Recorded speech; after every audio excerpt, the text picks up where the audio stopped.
Does the buyer's market slow down in the summer? A lot of buyers think waiting until July or August here means that fewer buyers are around and better deals will come from motivated sellers. So me being the geek that I am, I checked the numbers for the last 2 years and here's what I found. We'll start with 2023 and we start with off plan. Now, if anyone comments in the section below to send, I will send this to them. In May 23, we had 5,506 transactions. And then when we get to June and July, there's a 14% reduction, which makes sense. The off-plan developers aren't going to be launching as much. August, 22% reduction. And then in September, we had the 16% increase on May, so making up some of that slowdown. One thing that surprised me, in May, you had 5,228 transactions.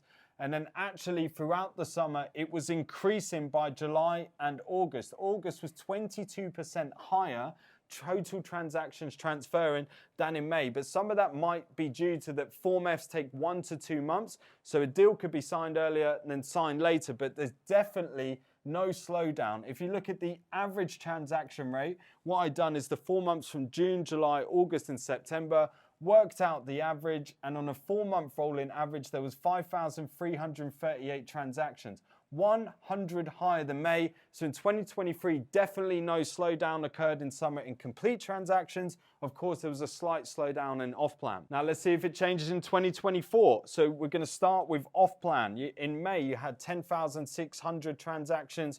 There was a 24% reduction in off-plan sold in June, 14% in July, actually a 4% higher than in May, and a 9% increase in September. So off plan, that kind of makes sense why it slowed down around June and July.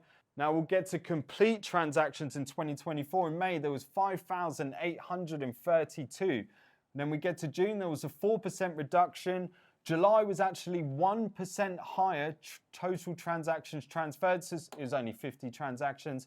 We get to August, it was a 20% reduction in complete transactions transferred, and then you get a 6% reduction in September. So there is a small reduction, but I think it's a myth to say that there's a big slowdown in summer and that a lot more better deals come. The numbers just say otherwise.